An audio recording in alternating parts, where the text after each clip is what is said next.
بسم اللہ الرحمن الرحیم۔ حضرت زینب بنت جہش رضی اللہ تعالی عنہا کے والد کا نام جہش بن ریاب تھا، جو کہ قبیلہ بنو اسد کے چشم و چراغ تھے۔ آپ کی والدہ کا نام امیمہ بنت حضرت عبدالمطلب تھا، یعنی حضرت زینب بنت جہش نبی آخر الزماں سرور کائنات حضرت محمد صلی اللہ علیہ وآلہ وسلم کی پھوپھی زاد بہن تھی۔ حضرت زینب بنت جہش رضی اللہ تعالی عنہا بعثت سے 10 سال پہلے نبی کریم صلی اللہ علیہ وآلہ وسلم کی پھوپھی امیمہ بنت حضرت عبدالمطلب کے گھر پیدا ہوئیں۔ پیدائش پر آپ کا نام برہا رکھا گیا، لیکن جب آپ ایمان لے آئیں تو نبی کریم صلی اللہ علیہ وآلہ وسلم نے آپ کا نام زینب رکھ دیا، اور آپ نے نبی کریم صلی اللہ علیہ وآلہ وسلم کے سایہ شفقت میں تعلیم تربیت حاصل کی۔ حضرت زینب بنت جہش رضی اللہ تعالی عنہا نہایت دینداری، پرہیزگاری، راست گوئی، صدقہ دینے اور عزیز و اقارب کا خیال رکھنے والی خاتون تھی۔ جب آپ جوان ہوئی تو نبی کریم صلی اللہ علیہ وآلہ وسلم نے آپ کا نکاح اپنے منہ بولے بیٹے حضرت زید رضی اللہ تعالی عنہ سے طے فرما دیا۔ حضرت زید بن حارث رضی اللہ تعالی عنہ چونکہ غلام تھے، جس کو نبی کریم صلی اللہ علیہ وآلہ وسلم نے آزاد کر کے اپنا منہ بولا بیٹا بنا لیا تھا، جس وجہ سے ان کو لوگ زید بن محمد کہہ کر پکارتے تھے۔ حضرت زینب بنت جہش رضی اللہ تعالی عنہا چونکہ خاندان بنو ہاشم سے تعلق رکھتی تھی، تو یہ ان کی شان کے خلاف تھا کہ وہ ایک غلام سے شادی کریں، اس لیے انہوں نے شروع میں اس رشتے سے انکار کیا۔ پھر اللہ پاک نے ایک آیت نازل فرمائی، کسی مومن مرد اور کسی مومن عورت کو یہ حق نہیں ہے کہ جب اللہ اور اس کا رسول کسی معاملے کا فیصلہ کر دے تو پھر اسے اپنے اس معاملے میں خود فیصلہ کرنے کا اختیار حاصل رہے، اور جو کوئی اللہ اور اس کے رسول کی نافرمانی کرے تو وہ سری گمراہی میں پڑ گیا۔ جب یہ آیت نازل ہوئی تو حضرت زینب بنت جہش رضی اللہ تعالی عنہا نے حضور صلی اللہ علیہ وآلہ وسلم کو اس فیصلے کو مان لیا، اور اسی طرح ان کا نکاح حضور کے منہ بولے بیٹے حضرت زین سے ہو گیا۔ اس شادی کے 1 سال بعد ہی حضرت زین بن حارث رضی اللہ تعالی عنہ اور حضرت زینب بنت جہش رضی اللہ تعالی عنہ کے درمیان زندگی تناؤ کا شکار رہنے لگی۔ حضور صلی اللہ علیہ وآلہ وسلم کے منہ بولے بیٹے حضرت زین بن حارث رضی اللہ تعالی عنہ ایک دن حضور صلی اللہ علیہ وآلہ وسلم کی خدمت اقدس میں حاضر ہوئے اور عرض کی، یا رسول اللہ صلی اللہ علیہ وآلہ وسلم، یہ نکاح اب مزید نہیں چل سکتا، ہم دونوں کی طبیعت بالکل جدا گانا ہے۔ حضور صلی اللہ علیہ وآلہ وسلم نے جب یہ سنا تو آپ بہت زیادہ پریشان ہوئے کہ ایک طرف ان کا منہ بولا بیٹا اور دوسری طرف ان کی پھوپھی زاد بہن ہے۔ حضور صلی اللہ علیہ وآلہ وسلم نے حضرت زین بن حارث رضی اللہ تعالی عنہ کو اس بات پر راضی کیا کہ کچھ عرصہ اور گزاریں، ہو سکتا ہے آپ دونوں کا گزارا ہونے لگے۔ اس بات کو قرآن میں اللہ پاک یوں فرماتا ہے، اے رسول، وہ وقت یاد کرو جب آپ اس شخص سے کہہ رہے تھے جس پر اللہ نے اور آپ نے احسان کیا تھا کہ اپنی بیوی کو اپنے پاس رہنے دے، اسے نہ چھوڑے اور اللہ سے ڈرے، لیکن اللہ پاک کی رضا یہی تھی کہ حضرت زین بن حارث رضی اللہ تعالی عنہ اور حضرت زینب بنت جہش رضی اللہ تعالی عنہ میں طلاق ہو گئی۔ اب حضور صلی اللہ علیہ وآلہ وسلم افسردہ ہو گئے، اس لیے سرور کائنات حضرت محمد صلی اللہ علیہ وآلہ وسلم نے یہ فیصلہ کیا کہ وہ اپنی طلاق یافتہ پھوپھو زاد بہن سے نکاح فرما کر انہیں ازواج مطہرات میں شامل فرما لیں، لیکن آپ صلی اللہ علیہ وآلہ وسلم کو پریشانی اس بات کی تھی کہ عرب کا رواج تھا کہ منہ بولا یا لے پالک بیٹے کو اصلی بیٹا سمجھا جاتا تھا، اس لیے اس بیٹے کی بیوی سے ہرگز شادی نہیں کی جا سکتی تھی۔ اس پر اللہ پاک فرماتا ہے، اور آپ اس وقت وہ بات اپنے دل میں چھپا رہے تھے جسے اللہ ظاہر کرنے والا تھا، اور آپ لوگوں کی طعن و تشنیع سے ڈر رہے تھے، حالانکہ اللہ اس بات کا زیادہ حقدار ہے کہ آپ اس سے ڈریں۔ خیر حضور صلی اللہ علیہ وآلہ وسلم نے حضرت زید بن حارث رضی اللہ تعالیٰ عنہ کو حضرت زینب بنت جہش رضی اللہ تعالیٰ عنہ کے پاس اپنے رشتے کے لیے بھیج دیا۔ حضرت زید بن حارث رضی اللہ تعالیٰ عنہ کے پردہ میں رہ کر حضرت زینب حضور صلی اللہ علیہ وآلہ وسلم کا پیغام دیا کہ اللہ کے نبی صلی اللہ علیہ وآلہ وسلم آپ سے نکاح کرنا چاہتے ہیں۔ حضرت زینب بنت جہش رضی اللہ تعالیٰ عنہ کے لیے یہ خوشی اور غمی کی بیک وقت خبر تھی۔ خوشی اس بات کی تھی کہ ازواج مطہرات میں شامل ہونا دنیا کا سب سے بڑا اعزاز ہے، اور غم اس بات کا کہ میں تو حضور کے منہ بولے بیٹے زید کی طلاق یافتہ ہوں، پورے عرب میں یہ بات پھیل جائے گی۔ خیر حضرت زینب بنت جہش رضی اللہ تعالیٰ عنہ حضرت زید سے فرمانے لگی کہ میں بغیر استخارہ کیے اس بات کا فیصلہ نہیں کرنا چاہتی۔ یہ بات جنگل کی آگ کی طرح پورے مدینہ میں پھیل گئی کہ محمد صلی اللہ علیہ وآلہ وسلم نے اپنے بیٹے کی بیوی کو نکاح کا پیغام بھیج دیا ہے۔ منافقین اور دشمنان رسول کو یہ کہنے لگ گئے کہ یہ حضرت زینب بنت جہش رضی اللہ تعالیٰ عنہ اور حضرت محمد صلی اللہ علیہ وآلہ وسلم کی محبت ہی تھی کہ جس کی وجہ سے حضرت زینب بنت جہش رضی اللہ تعالیٰ عنہ نے حضرت زید بن حارث رضی اللہ تعالیٰ عنہ سے طلاق لے لی ہے۔ منافقین نے حضور صلی اللہ علیہ وآلہ وسلم کے بار بار حضرت زید کے گھر جانے کو بھی اسی محبت کا نام دیا۔ اس طرح چمگوئیاں عام ہو گئیں۔ ادھر حضرت زینب بنت جہش رضی اللہ تعالیٰ عنہ مسلح پر کھڑی ہوئی اور ادھر اللہ پاک نے نبی کریم صلی اللہ علیہ وآلہ وسلم کی طرف وحی نازل فرما دی۔ وحی کے نازل ہونے سے ہی حضرت زینب بنت جہش رضی اللہ تعالیٰ عنہ اور حضرت محمد صلی اللہ علیہ وآلہ وسلم کا نکاح ہو گیا۔ وحی کے الفاظ کچھ اس طرح ہیں: جب زید بن حارث رضی اللہ تعالیٰ عنہ نے اس عورت زینب بنت جہش رضی اللہ تعالیٰ عنہ سے اپنی حاجت پوری کر لی، پھر اسے طلاق دے دی، تو ہم نے اس خاتون کو آپ کے نکاح میں دے دیا تاکہ اہل ایمان پر آپ منہ بولے بیٹوں کی بیویوں سے نکاح کرنے کے معاملے میں کوئی تنگی نہ رہ جائے، جب وہ ان سے اپنی حاجت پوری کر چکے ہوں اور انہیں طلاق دے کر فارغ کر چکے ہوں، اور اللہ کا حکم تو بہرحال ہو کر رہتا ہے۔ اس آیت کے آنے کے بعد حضور صلی اللہ علیہ وآلہ وسلم نے حضرت زینب بنت جہش رضی اللہ تعالیٰ عنہ کے گھر گئے اور جا کر ان سے فرمایا کہ اللہ نے وحی نازل فرمائی ہے کہ ہم دونوں کا نکاح ہو گیا ہے، یعنی نبی صلی اللہ علیہ وآلہ وسلم کا زینب رضی اللہ تعالیٰ عنہ سے ازدواجی تعلق بلا اذان اور بلا عقد اور بلا تقرر مہر، اور اس کے بغیر کہ جس چیز کو آپ صلی اللہ علیہ وآلہ وسلم کی امت کے حق میں قابل اعتبار سمجھا گیا ہے، قائم ہو گیا تھا۔ ترتیب کے اعتبار سے یہ رسول صلی اللہ علیہ وآلہ وسلم کا 7واں نکاح تھا، جو کہ ذی القعدہ 5 ہجری میں ہوا۔ اگلے دن حضور صلی اللہ علیہ وآلہ وسلم حضرت زینب بنت جہش رضی اللہ تعالیٰ عنہ کا ولیمہ ہوا، جس میں 300 صحابہ شریک ہوئے۔ ناظرین، مفسرین نے سورہ احزاب کی آیت نمبر 37 کی تفسیر میں لکھا ہے کہ جب حضرت زینب بنت جہش رضی اللہ تعالیٰ عنہ کو اس آیت کے نازل ہونے پر نکاح کی خوشخبری دی گئی تو جس نے بشارت دی تھی اس کو وہ زیور نکال کر دے دیا جو وہ اس وقت پہن رہی تھیں، اور خود سجدے میں گر گئیں اور 2 مہینے کے روزوں کی نیت کر لی۔ جب حضرت حمزہ رضی اللہ تعالیٰ عنہ شہید ہوئے تو حضرت صفیہ رضی اللہ تعالیٰ عنہ نے کہا کہ میں اپنے بھائی کی لاش دیکھ کر انتہائی صبر اور ہمت سے کام لوں گی، اور ایک اور آواز گونجی،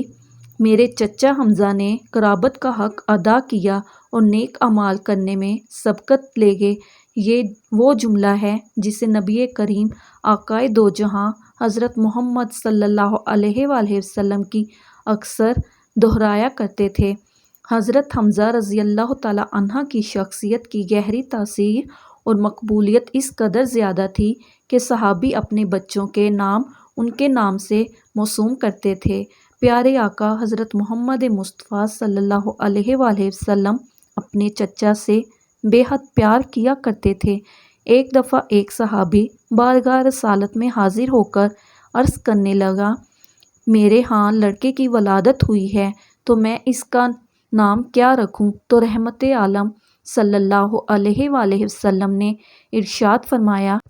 لوگوں مجھے اپنے چچا حمزہ سے بے پناہ محبت ہے، لہٰذا انہی کے نام پر اپنے بچے کا نام رکھو۔ نبی آخر الزماں حضرت محمد صلی اللہ علیہ وآلہ وسلم کی ولادت سے 2 سال پہلے آپ کے چچا اور رضاعی بھائی سید الشہداء شیر خدا حضرت سیدنا حمزہ بن عبد المطلب پیدا ہوئے۔ آپ کی کنیت ابو عمارہ تھی۔ آپ نہایت حسن و جمیل، دبلے پتلے، چوڑی چھاتی اور دراز قد تھے۔ آپ اپنے بھتیجے حضرت محمد صلی اللہ علیہ وآلہ وسلم سے بے پناہ محبت کرتے تھے اور ان کی حفاظت میں پیش رہتے، بلکہ اگر یہ کہا جائے کہ ان کے سامنے ہوتے ہوئے کسی کافر کی جرأت نہ ہوتی کہ نبی کریم صلی اللہ علیہ وآلہ وسلم کے خلاف کوئی نازیبا لفظ بھی بول دے۔ اسی طرح اعلان نبوت کو 6 سال گزر چکے تھے کہ ایک دن کوہ صفا کے قریب ایک باندی نے آپ کو شکار سے واپسی پر روکا اور کہنے لگی، اے ابو عمارہ، کاش آپ پہلے آ جاتے۔ تھوڑی دیر پہلے ہی ابو جہل نے آپ کے بھتیجے محمد صلی اللہ علیہ وآلہ وسلم کو گالیاں نکالی ہیں، لیکن محمد صلی اللہ علیہ وآلہ وسلم نے کوئی جواب نہیں دیا اور چلے گئے۔ یہ سنتے ہی آپ جوش میں آ گئے، تیزی کے ساتھ خانہ کعبہ کی طرف بڑھے، بغیر کسی اور طرف متوجہ ہوئے سیدھا ابو جہل کے پاس گئے اور جاتے ہی اس کے سر پر زور سے اپنی کمان دے ماری۔ ابو جہل کے سر سے خون کا فوارہ نکل پڑا اور ساتھ ہی فرمانے لگے، آج سے میرا دین وہی ہے جو میرے بھتیجے محمد صلی اللہ علیہ وآلہ وسلم کا ہے۔ اگر کسی میں طاقت ہے تو مجھے روک کے دکھائے۔ آپ مدینہ منورہ تشریف لائے تو اسلامی لشکر کے پہلے علم بردار بنے۔ 2 ہجری میں ہونے والی پہلی جنگ میں آپ رضی اللہ تعالیٰ عنہ نے بے شمار کافروں کو جہنم واصل کیا۔ مکہ کی مشہور جنگ جو اور پہلوان عتیبہ کو حضرت حمزہ رضی اللہ تعالیٰ عنہ نے ہی ایک ہی وار میں ختم کیا، جس کے بعد پورے عرب میں حضرت حمزہ کی دھاک بیٹھ گئی۔ 15 شوال مکرم 3 ہجری غزوہ احد شروع ہوتا ہے کہ جس میں کفار غزوہ بدر کا بدلہ لینے کے لیے مسلمانوں پر حملہ کرتے ہیں۔ ان کا سب سے بڑا مقصد حضرت حمزہ رضی اللہ تعالیٰ عنہ کو شہید کرنا ہے، کیونکہ جتنا نقصان غزوہ بدر میں کفار مکہ کو انہوں نے دیا اور کوئی نہ دے سکا۔ جبرین بن موتم نے اپنے غلام وحشی کو، جو کہ نیزہ چلانے میں ماہر تھا، اس کو لالچ دیا کہ اگر تم میرے چچا کو قتل کرنے والے حضرت حمزہ رضی اللہ تعالیٰ عنہ کو شہید کر دے گا تو اسے آزاد کر دیا جائے گا۔ ہند زوجہ ابو سفیان نے بھی وحشی کو کثیر انعام کا لالچ دیا، کیونکہ ہند کے باپ عتبہ کو حضرت حمزہ رضی اللہ تعالیٰ عنہ نے جنگ بدر میں قتل کیا تھا۔ چنانچہ وحشی نے حضرت حمزہ رضی اللہ تعالیٰ عنہ کو دھوکے سے کسی اور سے لڑائی کے دوران پیٹ میں نیزہ مار کر بے دردی سے شہید کر دیا۔ یہ سارا واقعہ اسی طرح بخاری اور مسلم میں روایت ہوا ہے۔ حضرت حمزہ رضی اللہ تعالیٰ عنہ کا پیٹ چاک کر کے ان کا کلیجہ نکال کر ہندہ نے چبایا۔ پھر ہندہ نے کافر عورتوں کے ساتھ مل کر حضرت حمزہ رضی اللہ تعالیٰ عنہ کے کان ناک کاٹ کر انہیں لڑی میں پرو کر ان کے کڑے، بازوبند اور پازیب بنائے اور انہیں پہن کر مکہ میں داخل ہوئیں۔ جب نبی کریم صلی اللہ علیہ وآلہ وسلم نے حضرت حمزہ رضی اللہ تعالیٰ عنہ کے جسم کو دیکھا تو آپ صلی اللہ علیہ وآلہ وسلم رونے لگے۔ آپ کے کٹے ہوئے جسم کو دیکھ کر شدت سے غم سے آپ صلی اللہ علیہ وآلہ وسلم کی آواز بلند ہوئی اور فرمایا، حمزہ سید الشہداء ہیں۔ مسلمانوں ذرا ایک دفعہ اس منظر کو سامنے لائے کہ جب حضرت حمزہ رضی اللہ تعالیٰ عنہ کی بہن حضرت صفیہ رضی اللہ تعالیٰ عنہ کو پتہ چلا کہ ان کے بھائی شہید ہو گئے، وہ ان کو دیکھنے کے لیے آئیں تو حضور اکرم صلی اللہ علیہ وآلہ وسلم نے ان کو اپنے بھائی کا کٹا ہوا جسم دیکھنے نہ دیا۔ خیر حضرت صفیہ رضی اللہ تعالیٰ عنہ کی لائی گئی چادر میں حضرت حمزہ رضی اللہ تعالیٰ عنہ کو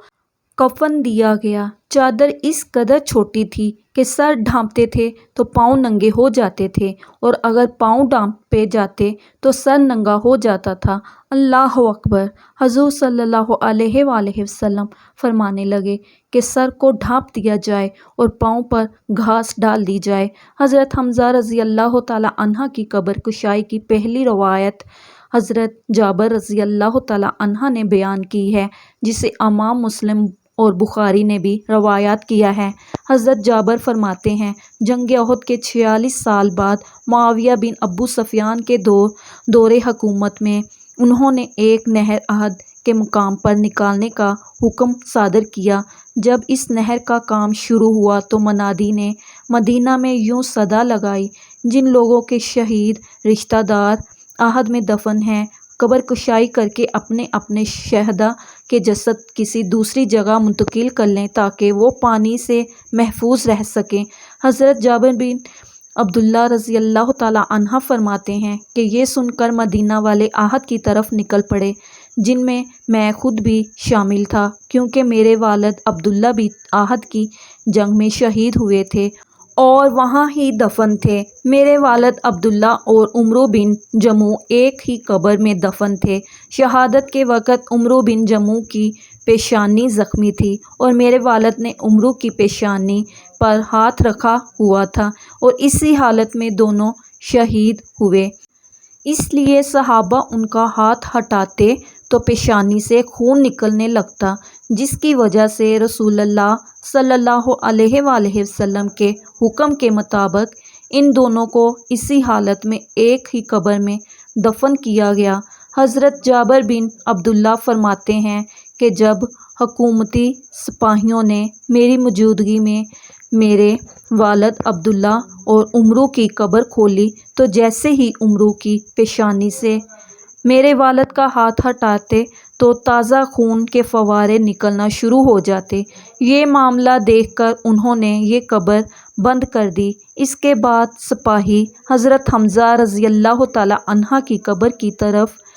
بڑھے اور قبر کھودتے ہوئے حضرت حمزہ کے پاؤں پر کدال لگی تو ان کے پاؤں سے تازہ خون نکلنے لگا۔ حضرت جابر روایت فرماتے ہیں کہ میں اس بات کا عینی شاہد ہوں کہ تمام شہداء کے جسم تر و تازہ تھے، اور حضرت حمزہ رضی اللہ تعالیٰ عنہ تو ایسے لگ رہے تھے جیسے سو رہے ہوں۔ جب سپاہیوں نے سید شہداء کا یہ عالم دیکھا تو مزید قبر کشائیوں کو روک دیا گیا اور دوبارہ سبھی کو اسی حالت میں دفن کر دیا جیسے پہلے تھے۔ حضرت حمزہ رضی اللہ تعالیٰ عنہ کی دوسری دفعہ قبر کشائی ترک سلطان عبد الحمید ثانی کے دور میں انہوں نے 1904 میں کروائی، جب انہیں خواب میں یہ اشارہ ہوا کہ حضرت حمزہ رضی اللہ تعالیٰ عنہ کے جسد مبارک پر پانی موجود ہے۔ انہوں نے قبر کھودوا کر اس کے ارد گرد 50 فٹ گہری تک سیسہ پلائی دیواریں بنا دیں۔ حضرت زینب بنت جحش رضی اللہ تعالیٰ عنہ کو اس بات پر بجا طور پر فخر تھا کہ سب حضور کی سب بیویوں کا نکاح ان کے عزیز رشتہ داروں نے کیا، مگر حضرت زینب بنت جحش رضی اللہ تعالیٰ عنہ کا نکاح آسمان پر ہوا اور قرآن پاک میں نازل ہوا۔ اسی وجہ سے وہ ام المومنین حضرت عائشہ صدیقہ رضی اللہ تعالیٰ عنہا سے مقابلہ بھی کیا کرتی تھی کہ ان کا نکاح آسمان پر کیا گیا، جیسا کہ ام المومنین حضرت عائشہ صدیقہ رضی اللہ تعالیٰ عنہا فرماتی ہیں کہ ازواج مطہرات میں زینب بنت جحش ہی تھی جو رسول اللہ کی نگاہ میں عزت مرتبہ میں میرا مقابلہ کیا کرتی تھی۔ ناظرین، حضور صلی اللہ علیہ وآلہ وسلم کی اس شادی کی فضیلتیں یہ ہیں کہ اسلام نے مساوات کا درس دیا ہے، اس لیے آپ صلی اللہ علیہ وآلہ وسلم نے ایک غلام کو آزاد فرمایا اور پھر ان کو منہ بولا بیٹا بنایا، اور پھر انہی سے اپنی پھپھو زاد کی شادی بھی کروائی۔ اور جب حضور صلی اللہ علیہ وآلہ وسلم کا نکاح حضرت زینب بنت جحش رضی اللہ تعالیٰ عنہا سے ہو گیا تو زمانہ جاہلیت کی اس رسم کا بھی خاتمہ ہو گیا کہ منہ بولا اور لے پالک بیٹا بھی اصلی بیٹے کا حقوق رکھتا ہے۔ حضور نبی کریم صلی اللہ علیہ وآلہ وسلم نے اپنی ازواج سے فرمایا تھا کہ تم میں سے سب سے پہلے مجھ سے وہ ملے گی جس کا ہاتھ لمبا ہوگا۔ چنانچہ نبی کریم صلی اللہ علیہ وآلہ وسلم کے اس دنیا سے پردہ فرمانے کے بعد ازواج محترات اپنے ہاتھ ناپا کرتی تھی، لیکن ہاتھ کی اس لمبائی سے مراد حضور صلی اللہ علیہ وآلہ وسلم کا اشارہ فیاضی کی طرف تھا۔ چونکہ حضرت زینب بنت جحش رضی اللہ تعالیٰ عنہا بے حد سخی اور فیاض تھیں، تو سب سے پہلے حضور صلی اللہ علیہ وآلہ وسلم کے پردہ فرمانے کے کچھ ہی عرصہ بعد 20 ہجری میں آپ رضی اللہ تعالیٰ عنہا بھی اس دار فانی سے کوچ فرما گئیں۔ آپ کو جنت البقیع میں سپرد خاک کیا گیا۔